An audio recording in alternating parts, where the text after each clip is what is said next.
Writing makes life more beautiful in a sense, like flowers. Now, disclaimer, I'm not gay. I'm not gay. I'm the straightest male you can find out there.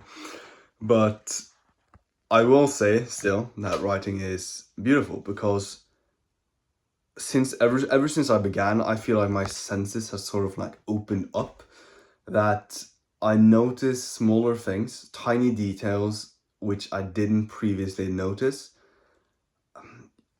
It's like, for example, when I wait for the bus, I wait for the bus and I just suddenly I start focusing on the snow being swept up by the wind, or I look into the street lamp and I see these tiny shimmering dust particles that form the light, and maybe I even just listen and I hear the leaves rattle in the wind.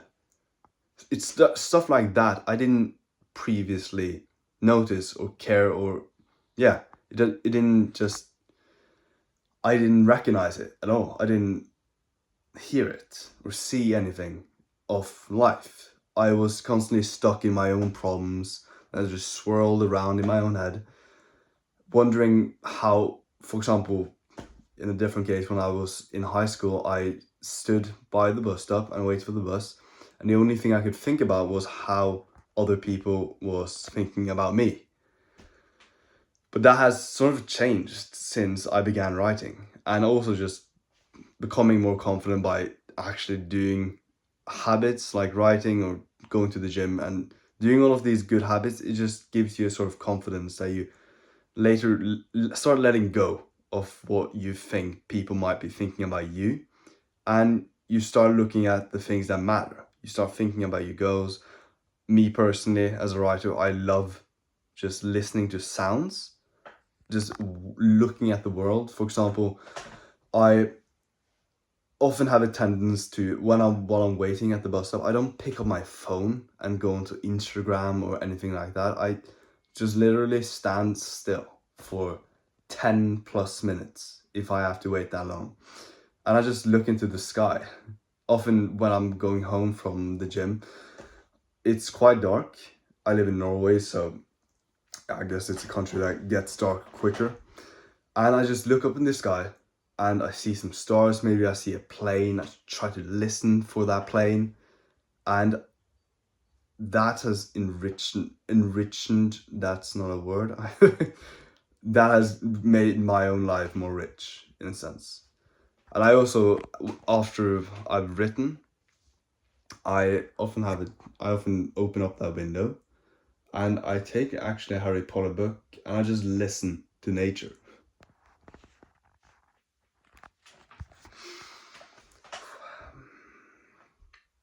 I think people miss that part of life. I think people are so attached to their own problems and think their problems are the biggest thing and thing that matters the most, but forget to actually, oh shit, it's such a miracle that, what the fuck is the wind? What is the wind? What is a forest? What is a tree? People don't think about life or nature or whatever is actually going around us in the present moment. They think their problems is the only thing that matters, and they can't be happy because they're not solved. But I have problems. I have some big problems in my own life, but I don't let them dictate my happiness. I instead just, I deal with the problems. If it's a creative problem in my writing, I just work towards fixing it, but I don't let myself be in this state of unhappiness if I haven't solved the problem yet. I instead just try to be as much as possible in the present and listen to everything around me. I love meditation for that reason, because it helps. I do something called NSDR. It's by Andrew Huberman. I guess I don't know if he was the one to come up with this idea, but it's sort of like a mental reset, and it helps me be more in the present moment, I'd say.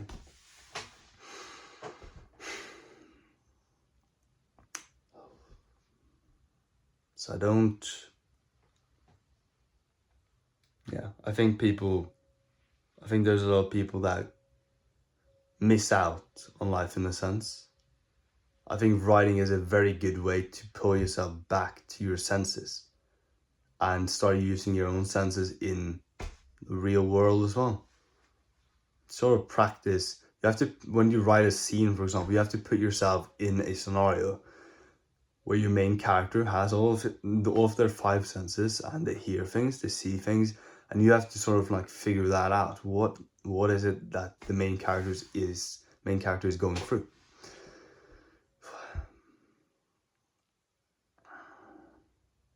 I also love the way writing makes you into such a smart person. It forces you to learn things and see beyond see beyond here. Actually, look beyond here.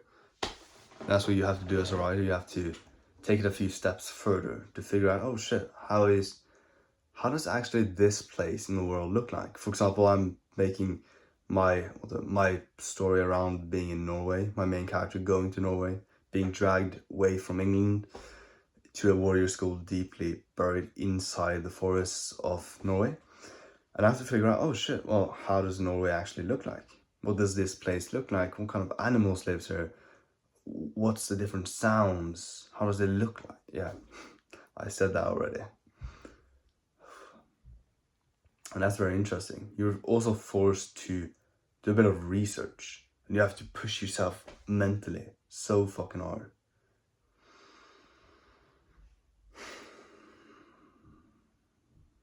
Yeah.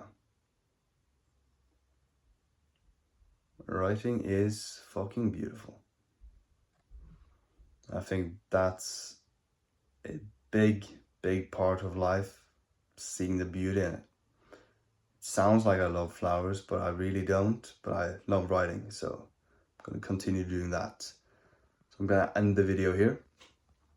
Hope you got something from it. It was a bit of a rant, but yeah, it's all good.